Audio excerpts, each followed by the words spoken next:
Hello, it's a self-conscious author here, and it's time to move on to talk about my storytelling because readers are constantly asking me, how did I get into writing?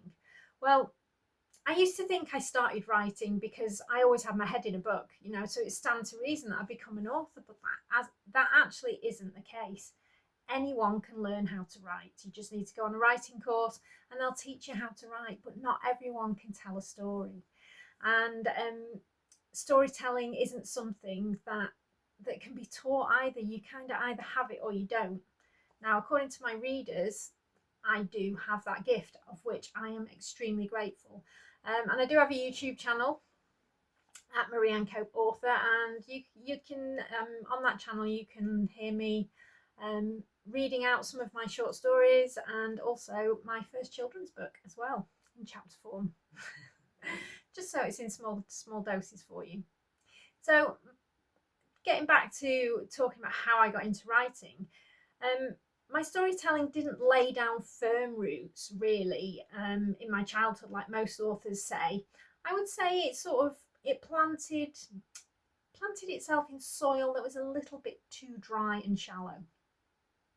Earth that was too easily displaced by the slightest interruption, the slightest movement. What am I talking about, you're asking? Well, I'll tell you now. I think I was in my last year at primary school, and my teacher, who also happened to be my swim coach, tasked us with writing a short story. Now, to say that I was over the moon is an understatement, to be quite honest with you.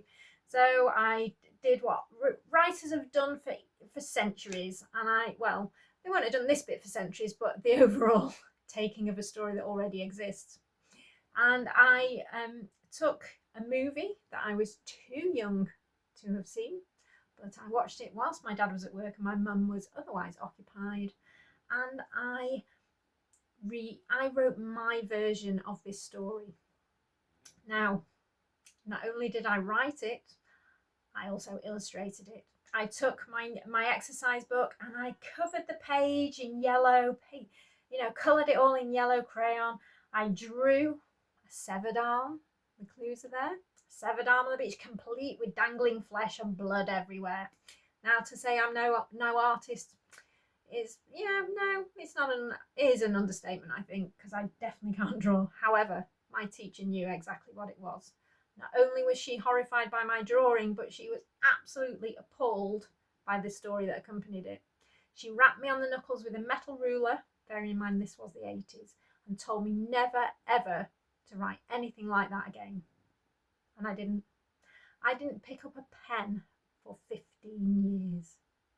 Not to write stories, anyway. How I got started again? Well, you'll have to wait until the next video. I'll catch you soon. Bye.